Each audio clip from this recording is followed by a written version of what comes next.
The Morning Brew podcast with Jaffe and Razor, sponsored by Berkshire Bank Home Lending. Where you borrow matters.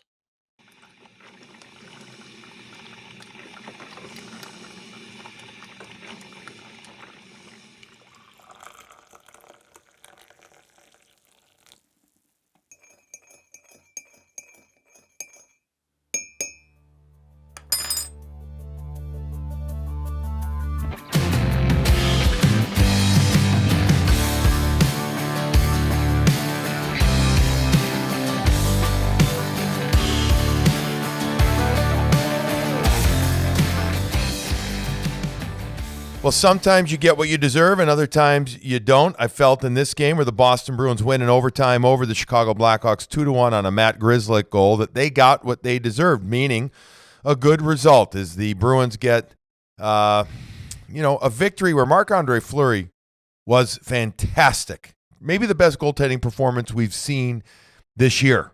48 saves in the game? But the Bruins don't get frustrated, and they win this one. Again, welcome into Morning Brew with Jaffe and Razor. Razor, as a former goaltender, but you can appreciate it even if you're not a former goaltender. But you look at that game and you say, I remember what it's like to feel like that, right?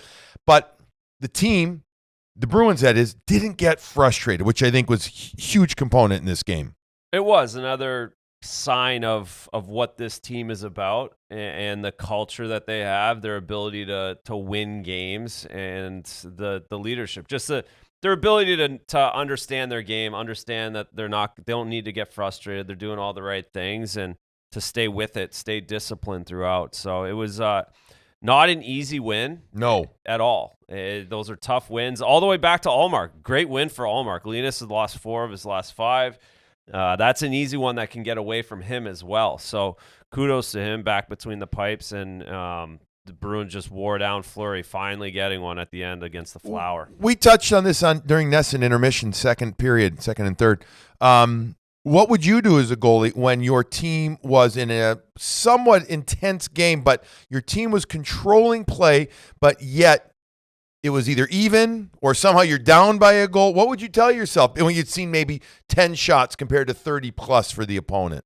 Well, I thought Linus did a good job of verbalizing that after the game. He talked about kind of getting mad. You almost have to get mad about the fact that the goaltender at the other end's making all those saves, and you can't get into the position where you get frustrated yourself. It's easy for a goaltender to be down there getting frustrated with your players in front of you. Why aren't you scoring? Put one of these in. Instead, get a little bit competitive with the other guy in a way, and get a little angry about it, and really dig in and not allow it to frustrate you as a goaltender. I guess that's the best way to put it. So you really want to dig in, and you don't want to think. The other thing that can happen is you get into that headspace where, oh man, the next one's going to go in off a leg, or here comes one that's going to bounce in off somebody. And it ended up being a tip shot that Chicago ended up scoring, where Linus could say, oh man, but he made big saves in the third period, big one at the end of the second, and allowed his team to get that second one. So no goals in the first, no goals in the second. Bruins with some good power plays too, in all periods, in fact. I think it was 7 power play shots they end up getting. They had a handful, if not chock full, of other opportunities that didn't make it to the netminder on the power play. I thought that the Bruins kept momentum on power plays. Despite not scoring, they kept the energy up. Their puck retrievals were outstanding. I mean, simply outstanding on the power play. And that was very, I think, indicative or a real good showing all game long where they won on battles. And the power play, hasn't been great lately, Razor. Only 4 goals now in the last 16 games, because technically the Bergeron goal, wasn't that after a power play? Tonight against Chicago. That wasn't a power play. That wasn't a power play, but it was after. But it was all about the power play keeping it in. Yeah. So I think the power play had more of a role in this win than I think some people might look at if they just look at the stat sheet. I would agree with that. And one other point, and we talked about it. I've lost track of the games, but I think it was 2 or 3 games ago on NESN, we talked about their entries and how they weren't that good. Tonight's entries were brilliant. They did a really nice job breaking out of their zone. They did a really nice job moving it right before the blue line, getting the open man, whether it was on the right wing or the left wing. So all those, it was definitely a positive. Despite not scoring, it was a big positive for the Bruins. Special teams all around, but certainly the power play. One other thing that I think the Bruins should be commended for lately, in the last 10 games now, including the Blackhawks game, they've only taken more than 3 times or been shorthanded more than 3 times in a game once. So they've decreased the amount of overall shorthanded time they're playing on the ice. They're doing a pretty nice job. It could be better at times, but they're doing a pretty good job, whether it's Carlo or, a Forbert, a McAvoy out there. But good for them. So the special teams were solid in this one. We're going to talk about the disallowed goal, the challenge, in a minute. Let's just touch on Bergeron play, getting to the front of the net. I mean, here's a guy that, in the last 5 games now, he has 2 goals. He's been shooting a ton the last couple. This was just not even meat and potatoes. It was just a will goal. All those guys on the ice willed that first goal into the net with their keeps, and then they're pushing the puck to the front of the net. They wanted it more than the Chicago Blackhawks at that point. They'd worn them down physically, and they just wanted it more in front of the net. And you add in some high-end talent to be able to knock the puck out of the air. Not only Taylor Hall, not only Brad Marchand and Patrice Bergeron, all 3 of them are getting sticks on it one way or the other to be able to knock it in. So it was, again, it just goes to the character of these guys, the will for this team to recognize that they had to do it that way tonight. Yeah. Sometimes they can do it the Globetrotter way. Tonight they had to do it the meat and potatoes to the front of the net way. Yeah, and, it's a the Hawks are an enigma because they're not a good team. I think that's the clear, and they're playing without one of their bigger defensemen in Connor Murphy, and they're a team that's playing for trades right now or jobs. But you get a Bruins Blackhawks game in Chicago, just like the last week in Boston. The crowd's into it. You got 20,000+ at United Center. It's you can't take it for granted. The Bruins went out and didn't take this game for granted. They went out and played the freaking right way. They couldn't score. That's what was probably precarious feeling, but they played the right way. So they're up on them. By the way, after that goal, Taylor Hall gets thumped in the face by an accidental skate from the defenseman Stillman, who fell over. And I always say this all the time. I'm shocked and thankful that this doesn't happen more often than not. By the grace of the hockey gods, and I said this on the postgame, the back part of the blade and the skate holder ends up hitting Taylor in his face. He knew right away something happened. He didn't know what exactly happened. He grabbed for the face, and the referee also, one of them recognized and got him over to the bench too. Thankfully, it wasn't that bad. I think he'll have a ding on his face. I do. I don't think it didn't seem like a gash, but he'll probably have a nice bruise on his face from it. But thank God it was nothing more than that.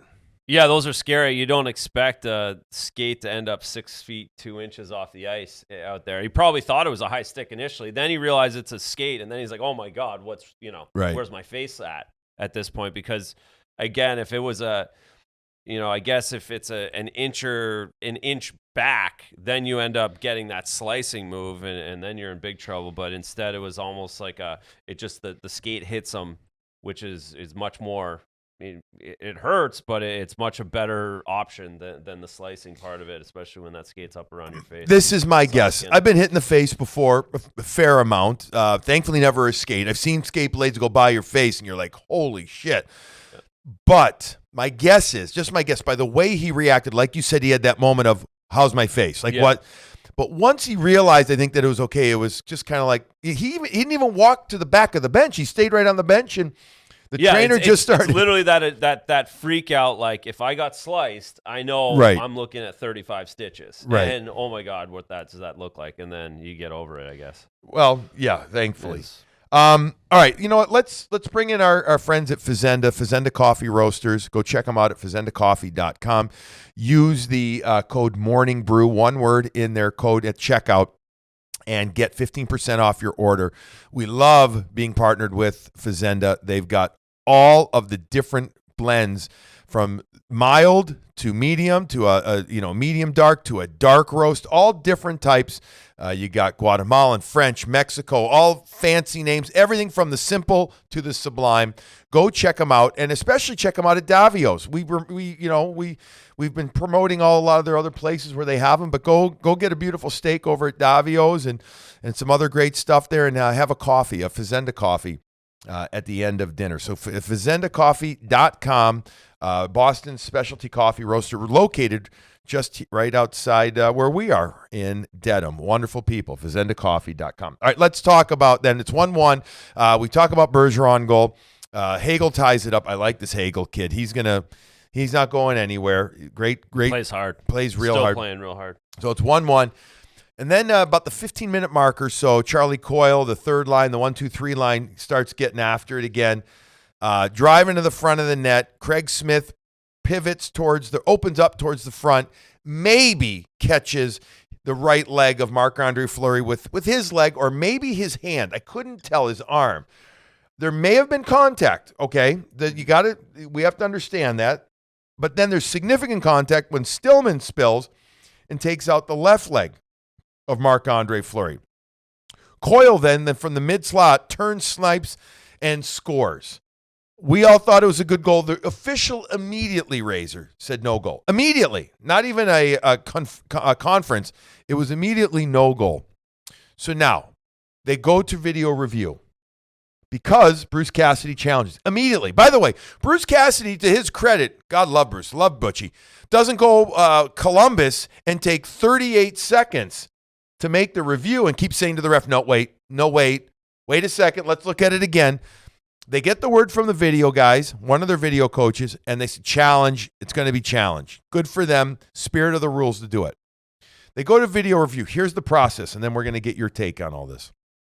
The NHL Situation Room in Toronto takes that over. They start looking at it and conferring with the officials.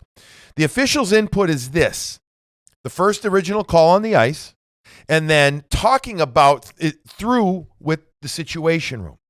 But the guys with the big video screens and multiple looks are the ones who have the ultimate decision in the matter. They say no goal. We both thought, I'm not going to speak for you. I can sit here and maybe try and say, well, was there contact that I just didn't see by Craig Smith? But wasn't enough to not allow Marc-Andre Fleury to play the position cleanly, correctly, reset? I don't think so. I think the league got this one wrong, and I just don't think they wanted to overturn this call because they were like, there was that half of 1% doubt in their mind. That's my take. I know you want a goalie in the Situation Room, and I'm with you on it, bud. I do, because these are the calls that are always made, almost exclusively, up to the Situation Room. Other than a high stick, it's goalie interference that gets called up there all the time for goals. And did Fleury have enough time or ability to play his position? There's nuance to this, and there's sometimes where there's very, very small little incidental contact that gets made that makes a big difference for a goaltender on how he can play the shot. Okay. There's other times where the goalie gets bumped, but he has more than enough time to reset, or he has more than enough time to still make the save and make a play on the puck. In this situation, I agree with you. We talked about it.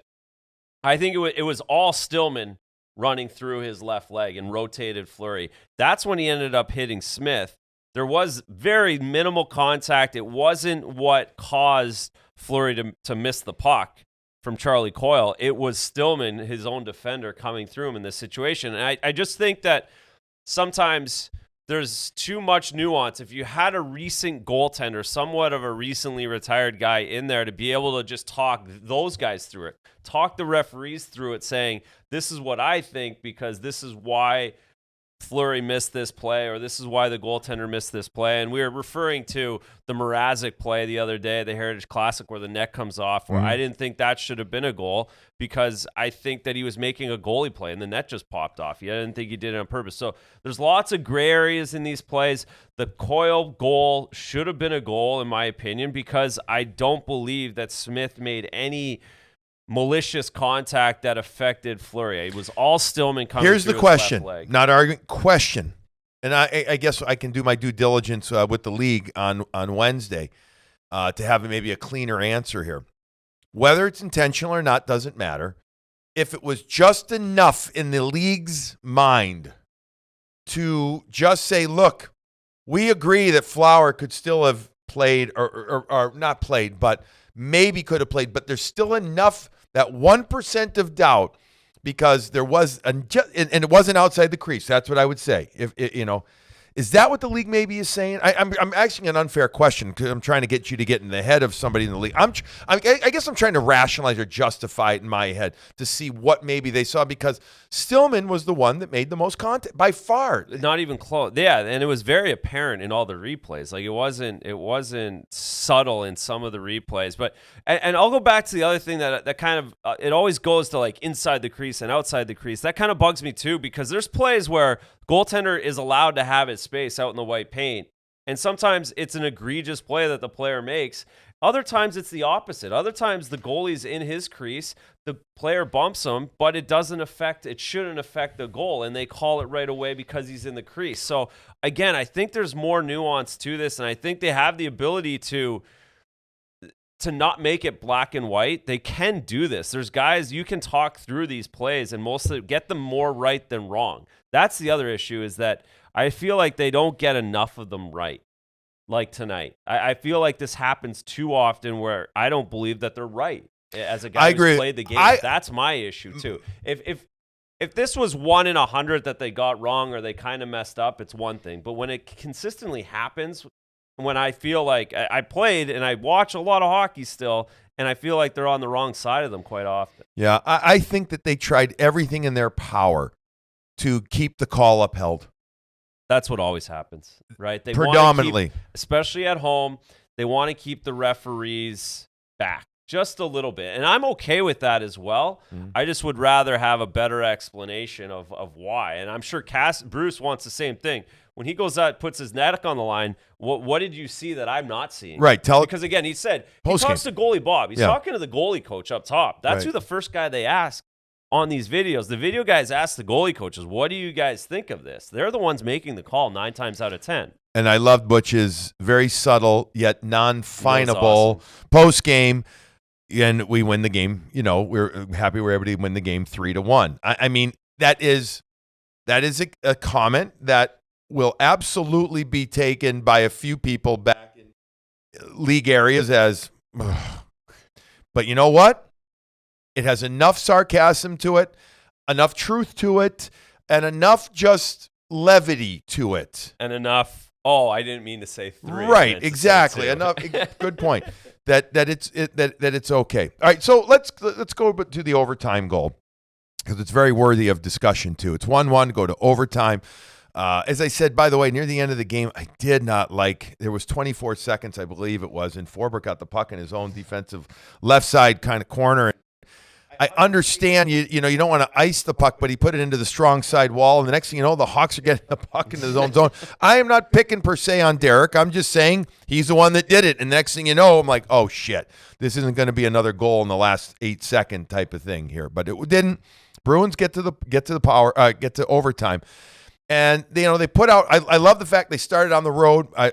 Marchand and Bergeron right away. Get your guys right after it, because you don't control the matchup. So just go. Then they work in Hall and Pastrnak, and you know what? It's a continuation. Taylor Hall, an excellent game, I thought. And this overtime shift was a continuation of what Taylor Hall did in the regulation. Pastrnak was some tight wire type of act, right on the blue line, keeping the puck in, continuing to, like we talked on the power play, keep the puck alive in the possession of the Bruins. Do that, spins out, gives it back to Taylor Hall. Then Taylor Hall gets a 2-on-1, and Caleb Jones is right in the middle, dead to rights. I think he's exhausted. Yeah.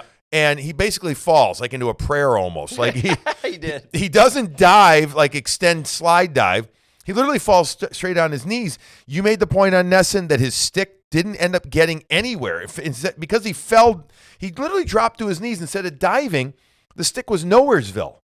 Hall freezes him, looks at Fleury, and then zips the pass. I'd call it mid-slot. Grzelcyk was inside the right face-off circle, got it, hard pass, controlled it, and sniped it past Fleury for a beautiful goal.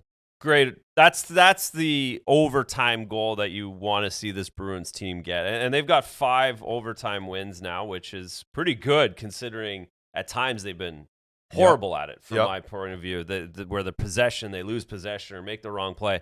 Tonight was a great example of them taking advantage of Chicago not managing the puck. Grzelcyk turns it back up, and I love the play where Taylor Hall was about to leave the zone, recognized he had enough time, and then he turned it back down low. And I love David Pastrnak trying to take a guy one-on-one, but recognizing, not forcing it, turning it back up, allowing 2 guys to come to him, and then moving it over to Hall. So it was just a really nice job, especially by that 3-man unit, to take advantage of the 3-on-3, to take advantage of the possession they had. It was really just a perfect overtime goal from this group. And they get the deserved win with that pass and the shot. Grzelcyk had a very good game. Yep, he did. Let's go through a couple of guys in the game as we wrap up this morning, Bru, with Jaffe and Razor. Grzelcyk had the goal, played 19 minutes of ice time. He had 5 attempts, 3 of them which hit the net. He was credited with 2 hits. I thought, though, we showed the one play in the first period where he spun, he protected the puck behind his net, he exited from the behind the net area quickly, had some good passes. I thought he had a heck of a game, not just because of the OT goal, but I thought he was very involved in a nice way. McAvoy played over 26 minutes, so keep an eye on that number for Wednesday night's game. The fourth line, 2 of the 4 guys, Foligno and Lazar, didn't surpass the 9-minute mark. Could that be something that could impact the team for tomorrow? Or do you have to play him 12 minutes? Yeah, that's what's going to have to happen. They're just going to have to play more minutes tomorrow now. And you hope that they get a lead. You hope that but the fourth line wasn't very good tonight. That's part of the problem too, right? From the time they were on the ice, they got hemmed in the zone. They were on the ice for the goal. And Chicago won the matchups. It was predominantly Kane and DeBrincat and Strome. They were able to roll those guys against them. And of course, we talk about the power plays, so they're not seeing any of that ice either. But no, tomorrow it's going to have to be much more. You can't roll Charlie over 26 minutes again, or you certainly don't want to in the middle of a road trip. So look for the Bruins to want to get an earlier lead and be able to really keep the lines balanced. Patrice Bergeron with 6 more shots on net, 56% in the faceoff circle. He's been getting Brad's 5, score, 6, 7. Brad's got to score. Brad Marchand tomorrow night could be the night for a guy like that. He had an assist in this game. He played 21-43, 5 shots on goal. Okay. He was, again, that line. All right, let's finish up with this and the Jake DeBrusk factor now, because we're less than a week from trade deadline, and Jake, again, it wasn't non-existent, it wasn't as noticeable, but we called his name, we saw his face at least a couple of times. Lately, DeBrusk has not been as regularly noticeable on the score sheet.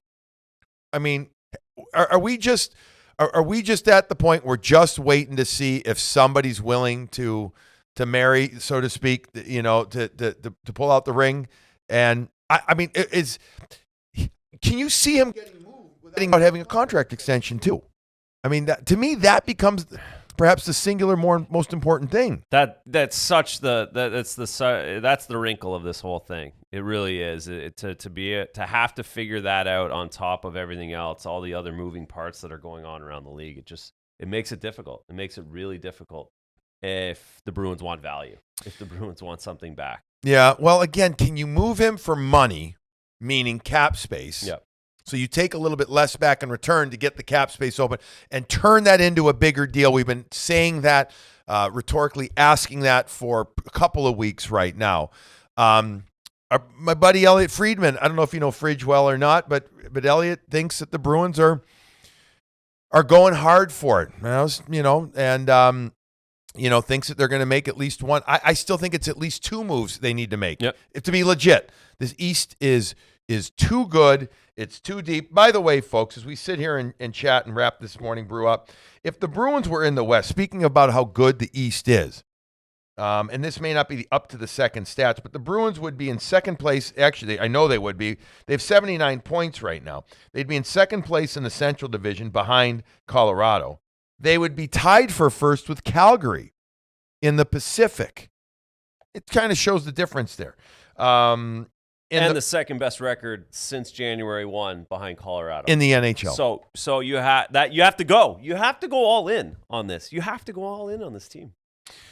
Yeah, well, and it especially given what Bruce and his staff have done by mixing up the lines and then separating the top, the Bergeron line with Pastrnak there was the first brilliant move that should have been done, and it was, and then putting together the Coyle line.